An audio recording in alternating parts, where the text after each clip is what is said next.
You're watching Every Day's a Saturday, USNC veteran. Let's go, baby.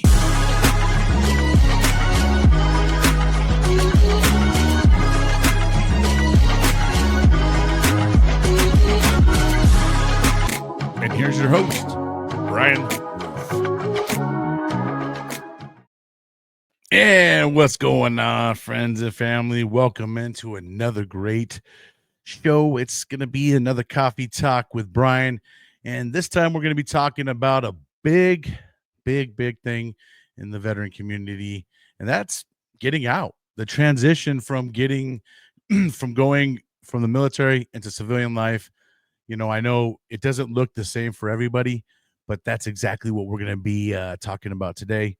What is in your cup, guys? Don't forget, go check out some Cash Coffee if you guys haven't checked them out. They have some amazing coffees, amazing apparel, and they also have some great supplements as well. So let's take care of our body. And not only that, but they're really great on supporting their community as well as first responders and veterans. And that's why I am happy to be affiliate of them. And I will put that in the link in the description so you guys can click on that if you guys would like to check them out. Also, look who's behind me. Chesty Pooler. My man Chesty Pooler will be behind me forever now. My buddy from Valkyrie Art. Oop, pointing the wrong way. There, that way. Valkyrie Arts. He is just an amazing talent, and I've never had art speak to me as much as it has. I won't talk too much about him because he's actually going to be a guest on the show here soon, and you guys will be able to check out his interview and get to know more about him. What an amazing soul he is, and he's just so talented. Like I said, the art that he spits out is just absolutely talented. All right. Well, before we get going, let's brew up some coffee, huh?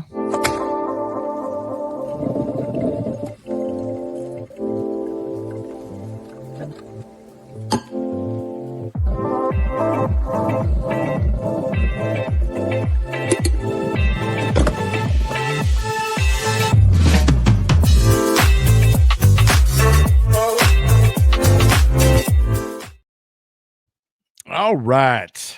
Hope you guys are enjoying your cup of whatever you got going. I know I'm enjoying my cup of coffee in the morning. I love to drink me some cup of coffee. This is already actually round 2 for me. I'm not going to lie. Started the show a little bit later than normal, so I'm already amped up and ready to go. Maybe I'm a little too amped up and I might start tripping over words. You never know what you're going to get with me. All right. So in this episode, once again, we're going to be talking about that transition from getting out of the military life and trying to transition into civilian life.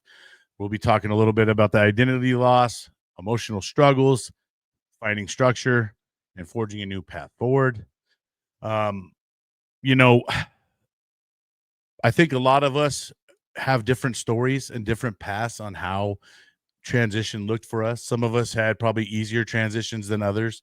And a lot of that probably stemmed from, you know, what it looked like for the next step out. Did you have a support system behind you? How much PTSD are you walking away with? There's a lot of things, right? There's a lot of things that we all struggle with, and it is a constant battle. But it's something I think that we need to start talking about more. And I think that there needs to be more programs out there for our veterans, you know, our military members who have spent their time being warriors, and now they need to get out and transition into the civilian life. It's not always the easiest transition for me and myself. I would say it started off not too bad because I actually landed a job in the aerospace industry right off rip. So that wasn't very bad for me. I think where I went wrong is just trying to get into relationship, trying to get a job, trying to coach football, trying to play football, trying to be a dad, buy a house. I mean, I was just like trying to do way too much because I was like, been in the Marine Corps for this long and I've missed out on life. So a lot of my time was just being super busy, right? And I don't feel like I was being adequate in any of the places because I was spreading myself way too thin. So I think, we got to start talking a little bit more about how everybody's transition looks like. Like I said, some of us have easier transitions than others. Some of us started getting addicted to, you know, drugs, some alcohol, um, pills, whatever it may be. Everybody, I think, has a different story for themselves. Today, we're going to kind of reflect back on my time. I served from 2000 to 2004. I was a part of Operation Iraqi Freedom in 2003. Went over to Kuwait, and we had a place in Iraq that we had a supply point from, and that we would feed from Kuwait into Iraq. And I was there part of the early invasion, and got experienced a lot of bombings and things like that. So I had my own different experience while I deployed, right, and during my service and time, and also when I got out, I don't really know how it is now, right? I don't really know what the transition is looking like now, but the problem is we're still seeing our numbers of suicides way too high, way too high. They say 22 a day. If you look at the average, it could go up as high as 44. I've seen it that high. So it just varies. It varies from time to time. It varies from the time of the year, I imagine, as well, and the struggles they may be going through. Like I said, everybody has a different trigger, things that happen in their life that may have an adverse outcome for the rest of their life. All right, now we're going to go ahead and talk about the military world versus the civilian world and how that kind of looks. So in the military world, a lot of us got used to having, really close people to our left and our right, our brothers and our sisters. We had to embrace the suck. We went through a lot of training and things that we didn't like, and we all had to do it together. And sometimes we found the comedy in it, and during times we got to know each other on really deep levels. Like, I know when I was deployed over into the Middle East, that's when I became even closer with a lot of the people that were in my unit. It was different deploying versus being back on the stateside, because deployment, we had really nowhere to go. We were stuck on a camp, and we pretty much had our own responsibilities and stuff that we had to do. So we were really close knit. And then when we went to go sleep, we slept in these, we call them Haji tents, and we all had like bunk beds, and it was very close quarters. Yes, we lived in the barracks before, but there was maybe 2 to 3 to a room, and we had our own rooms and our own separations and things like that. This was very close quarters, and so that made us all really close. I say this all the time. I've gotten to know some of my military buddies so close. Like, I knew a lot about their family members. It was funny because when we first got back and stuff, we'd go out to like their family member's house or have a party at one of our houses, a barbecue, and everybody would be there. We would know each other's family members, but they wouldn't know us, right? But we knew all about them because we heard all the stories about everybody, and what their problems were, and it's just funny when you actually all get together and then you start kind of like aligning everything, and you're like, oh, I remember them, I remember that person too, you know. So you know we become a very close family in the military. When you get out and you get into the civilian world, that dynamic changes quite a bit. And depending on what kind of job you end up landing, but I got myself kind of into aerospace industry when I got out. And what I noticed right off rip is everybody was kind of like, it felt like it was going back into high school, but I was with a lot of older people. There was a lot of gossiping, a lot of, oh, did you, nah, nah, nah, nah," just chitter chatter of talking about other people and how much they make, and so many things that I wasn't used to. And that was kind of a little bit of a setback for me at first too. I was just like, gosh, dang, man, this is crazy. Like, everybody's different. You felt like it was a lot more cutthroat.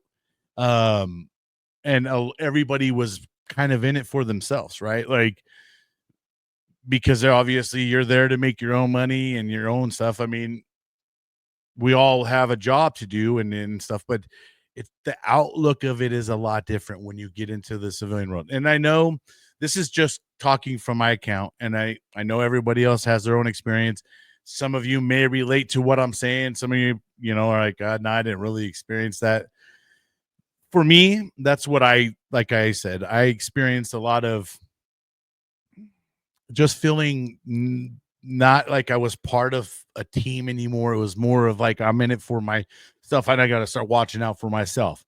And then I already kind of have that doubt about things and not trusting people and stuff. So that didn't play in as well. So my transition going into work was really rough. So that's one thing. And I was only in for 4 years. Now I got to imagine if you did 4+ years, how much harder that's got to be for you going into work at a civilian job. And sometimes you got younger people than you, and you feel like you have like this training and experience that sometimes the civilian world doesn't even acknowledge. And that's the other hard part is you go and do all this stuff for the military. And then when you go to get out, you could have been like a corporal or sergeant, but that doesn't really necessarily matter so much for some of these civilian jobs. They could care less that you were a sergeant or a corporal, E4, E5 or something, So that part is another thing that's really hard. And like I said, this was back in I was going through this in 2004 time frame, and it was just a very much of a culture shock. That's the best way I could put it. It was very much of a culture shock, and I felt like a little bit of a fish out of water, if you know what I'm saying. All right. All right. So this is going to be a perfect segue actually into the next thing that we're going to talk about is identity crisis, right? In the military, we all basically have an identity in there, and that becomes kind of what our MOS is. And if you become an NCO, there's even another level of identity there, right? And that's the part that is really hard to, I think, accept when you get out is when that part is stripped of you, staff NCO or something.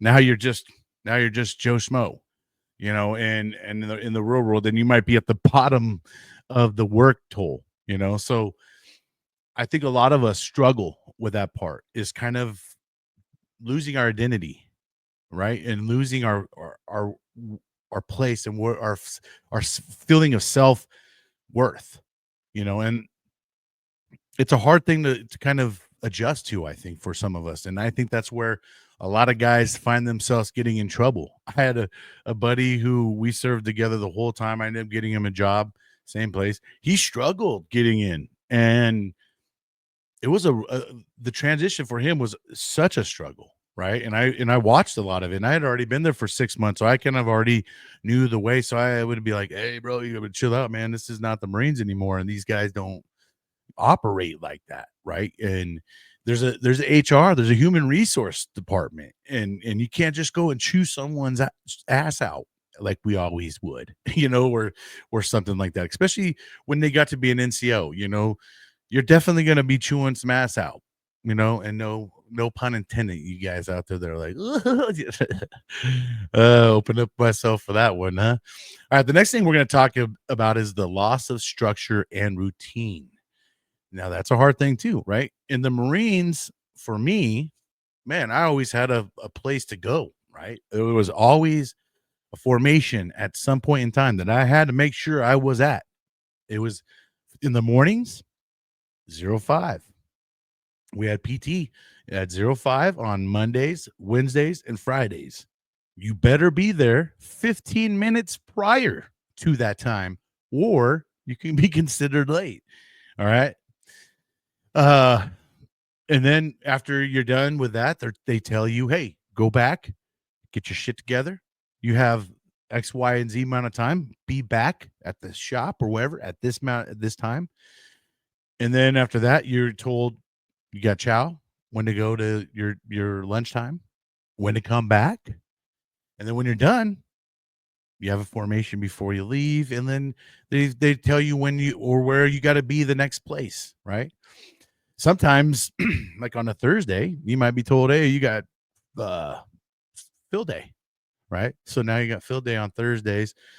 Go eat chow real quick. Then you got make sure you get over there for field day formation. So we get really set in a routine, right? As we're in the military, unless you were a skater and you wore skates through a lot of it, and you just had a skate job and you were chilling. Maybe you didn't understand that part as much. Oh, you banging on stuff. But I do feel that that is a big part of it. We all are very structured, and sometimes when you go into the civilian world, you got to be a self starter. You got to kind of already be self efficient. Not being told, "Hey, well, you need to go do this. You need to go do that." Which there's a lot of us that are used to just taking direction from others. Um, Emotional turbulence.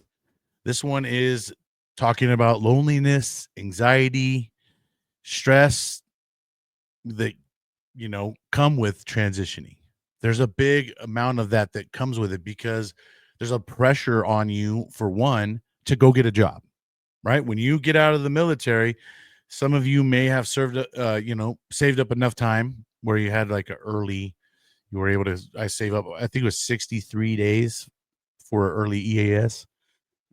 So I know I saved up my 63 days. So when you get out, you have 63 days to kind of figure it out if you don't have a plan. And I think that's one of the big things I would like to kind of, tell you guys is have a plan. If you're in the military right now, or someone or your kids in there, make sure they have a plan for when they get out. We're so used to just living that day by day type stuff, but there is a part of us that needs to have a plan A, B, and C. Don't just put your eggs all in one basket and think, oh yeah, I'm going to go do this when if it's not 100%. Everything, is different, but there's a lot of pressures on us when we first get out. There's a lot of pressures on us to, like I said, especially if you start having a family as well, and you're trying to balance a family and you're trying to balance a household, trying to balance a job. Take it easy. I that's where a lot of my downfall is just trying to take it all on. Just come on, yeah, give it to me. But for the I should have just steadied it out and figured it out more or less, kind of, and stuck with things versus just trying to take it all on. Because then that affected me as a father to my kids, affected me as a husband, and affected my mindset in general, and having unhealthy relationships. And so there's a lot of things that could come from that emotional turbulence that we all experience when we are getting out. So have a plan in place, something that you can fall back on. Have a couple plans, and make sure you're set. And if you're not, man, I don't know what to say. Maybe extend. Maybe, but everybody always thinks the grass is greener on the other side.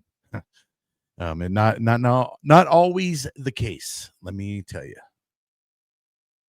Okay. So some of the mental health challenges that we experience are depression, anxiety, PTSD, all those different types of things. And a lot of that is due to we had a built-in support system while we were in the military. If you think about it, we always had each other no matter what, unless you lived off base. Maybe you had a little bit more of a wait time, but if you were in the barracks, you were intimately close with a lot of your brothers and sisters, right? And you just had that built-in support system. I think that's a big challenge for a lot of us is when we get out, a lot of our family members do not know how to receive us when we come back home. We're not the same person that we once were when we left, right? We're different. We experience different things. We've trained different. There's a lot of different elements that make us a little bit different when we go back home to our families. And when we get out and now we do not have that built-in support system that we once had. Right. And I think a lot of us start looking at, like, others to kind of maybe fall on and have support, and then we kind of don't feel like they're supporting us. I don't really know, but I do know that having a support system at home is so crucial. So crucial. If you get into a bad relationship when you get out, or if you are already in a bad relationship when you're getting out, that is going to play a major factor in your mental health. I promise you that. Our relationships have a big factor on us. Try to find someone that is going to bring the best part out of you and not bring the worst out of you. Understand you. Understand that you experience things. You've done something different than others. Try to get with someone that can be more empathetic versus not understand where you're coming from, because we do need those. We do need help. Whether you want to admit it or not, you're gonna need help. You're gonna need some kind of person to talk to feel secure with, to feel all right with, because now you don't, like I said, you don't have your brothers and sisters. But let me tell you, it is a lot easier now for us to stay connected than it ever has been before. We got FaceTime, we got podcast shows, we got chat rooms, you name it. There is ways for us to stay connected now, right? So let's not allow ourselves to get so lost in the woods, and let's start reaching out to each other. Think about how we can kind of connect, and don't get so discouraged when you run across the negative ones. There's going to be negative people in this community, believe you me. Every community has their good and their bad. There's no different in the veteran community. So you just make sure you surround yourself with good people that are going to help you with your mental health, and not pass judgment so much on you, right? And help you through it. And if you need certain things to medicate, like especially when it comes to marijuana, you want to medicate on some marijuana. I know not everybody's a fan of it, but research some of the health benefits from it, that a lot of veterans are now benefiting from it. But they are being judged by their peers or their loved ones for wanting to use that as their way of health, because, oh, it's for druggies, da, da, da, da. All the taboo that we've been told our entire life. I just encourage you, if you're still there in your life, just do some research, do some cannabis research on your own and figure it out for yourself, and realize there's some good into things that are going down. At the end of the day, I believe each and every one of us miss that camaraderie, miss that togetherness, that being able to have jokes, laugh at each other, not take things so serious. We miss that.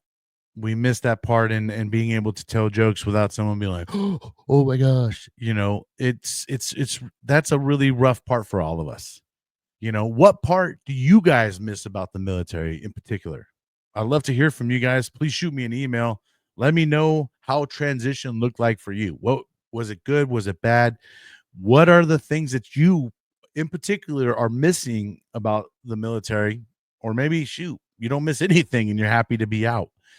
Let me know. I would love to hear from you guys. My email's always right there below us. Every day is a Saturday, 365 at yahoo.com. Please feel free to always email me, because I would love to share your thoughts too with the rest of the listeners as well. All right. So we're going to move on. Now we're going to be talking about the coping mechanisms and practical strategies that, can kind of help you a little bit maybe with your transition, or hey, it's not too late to start some of these things now, even if it's been a while and you're still struggling. Establishing new routines.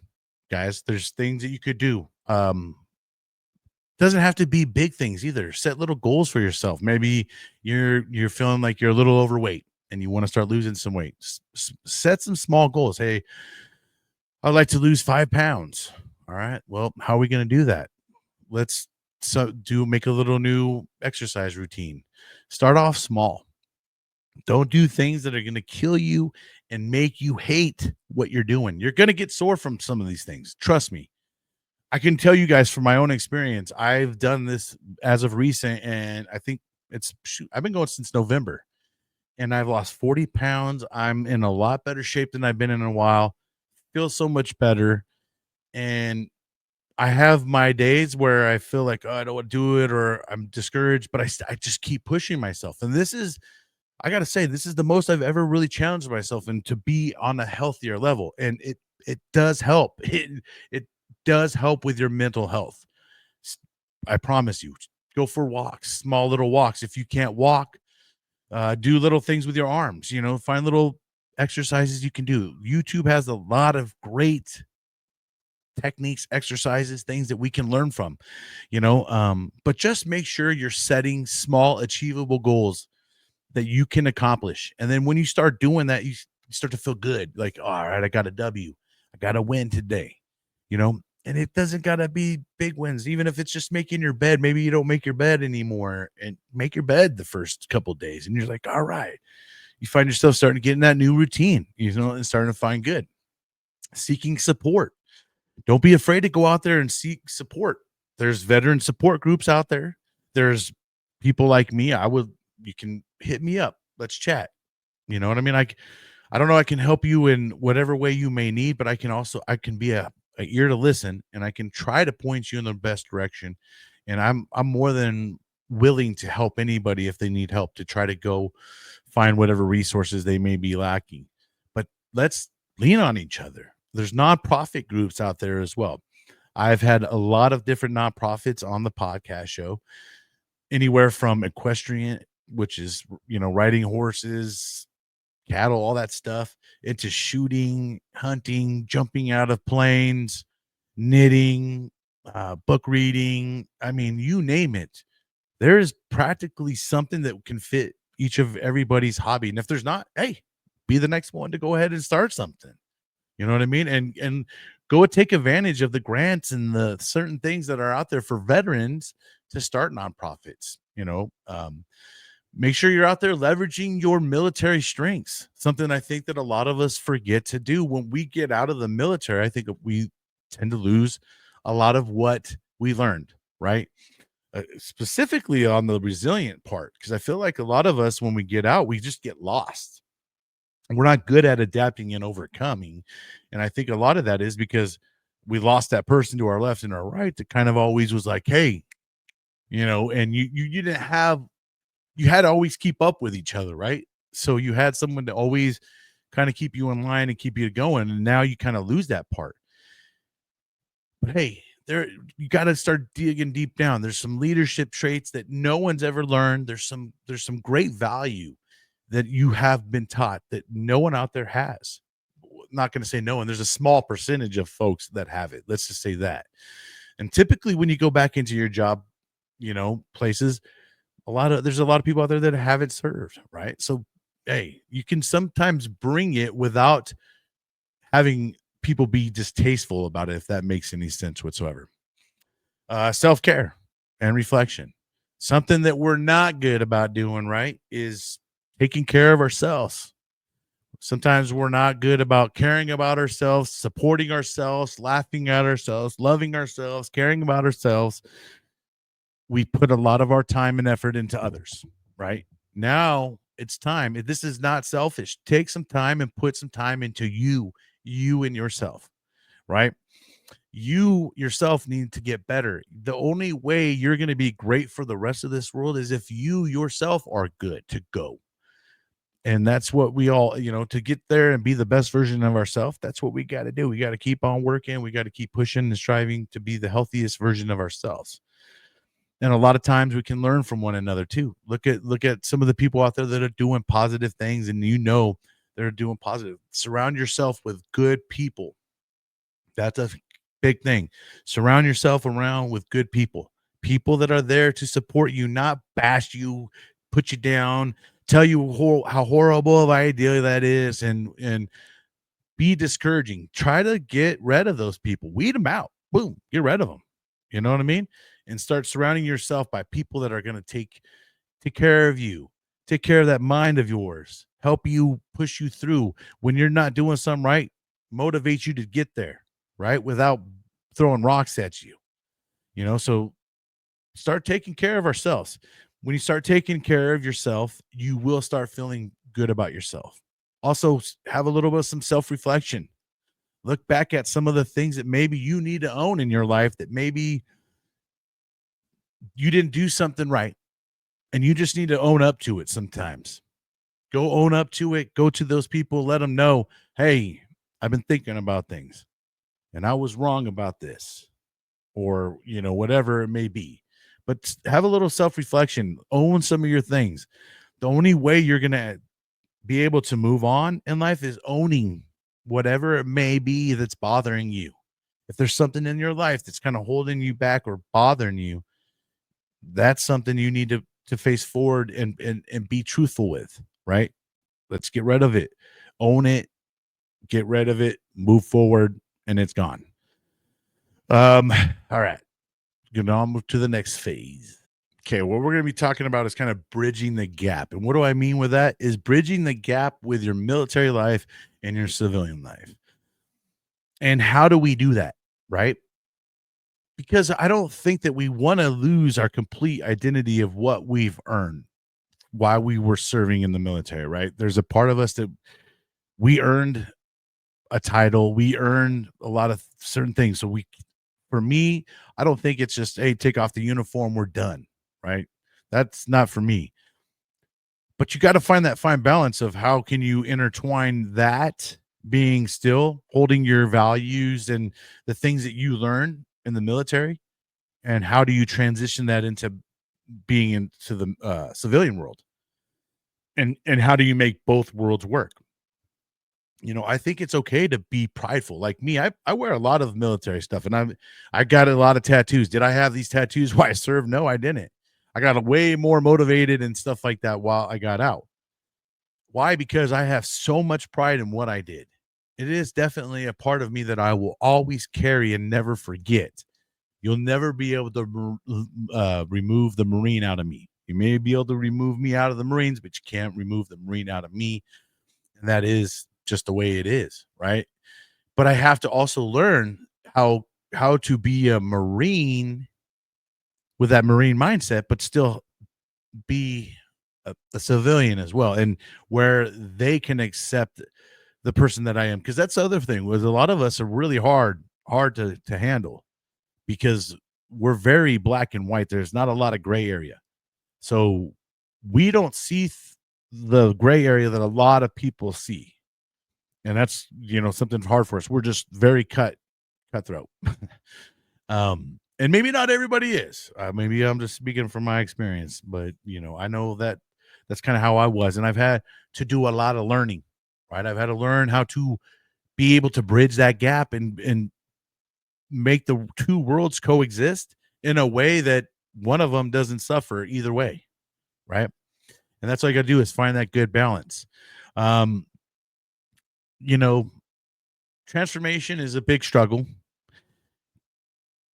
but a lot of us have proven that we can get over it, right? And that's why we want to talk about this. We want to bring on veterans. I want you guys, hey, come on, come down here, shoot me an email, come tell your stories. You don't have to be a person that went out and did combat or anything like that. Come talk about your stories, especially your transition when you got out. How was that for you? Because everybody has a different story and we can all learn from one another. I look at all of us, and I'm sure I say this often if you've watched me enough, but we all got toolboxes in our persons, and we each can hand them out to every one of the people that we come across, sharing our experiences. So maybe one time they have something similar like that and they're like, oh shoot, I remember that tool that they gave me. You know what I mean? So hey, let's lean on each other. Let's not forget about one another. And, you know, just know transitioning it is sometimes a long process. It took me almost 20 years, I think, to fully process and get myself transitioned to where I'm actually healthier me. Gosh damn, but though it took 20 some years to get there, and that's just too long. That's the other part of bridging the gap. I would love for us to bridge that for the younger ones getting out, for them not to experience so much heartache and pain that a lot of us go through, and don't be afraid. Don't be afraid to go out there and get your claims going. before you get out, damn near, man, make sure you are in there. Who cares if you get the sick call warrior? Da. Take care of yourself, because when you get out, they ain't going to take care of you no more. So just know that you have to go sit there and fight for yourself after this. So while you're in, damn, take advantage of it. They can say what they want to say. They cannot write you up or take, do it, beat your ass for it. None of that. Go take care of yourself. Now, don't be over crazy with it. Now, that's not what I'm saying, but make sure you're taking care of yourself out there, guys. It's important for your future. I promise you. Make sure you're out there, take care of yourself. And also, if you have a loved one who's serving or whatever, this is a good thing for you guys to watch as well. There's so many things you can learn from this and pass it on to them. Hey, when I was watching this, I heard a little bit about that. Let's get each other the resources and all that stuff. Let's talk about what's going on and not be afraid. But anyways, guys, that's going to go ahead and wrap it up for another great coffee talk with Bryan, transitioning from military to civilian life and the struggles that we all face. But hope you guys have an amazing day out there. Don't let the day kick your ass. Make sure you're out there kicking it. Until next time, we'll see y'all. Thank you for watching. Please like and subscribe.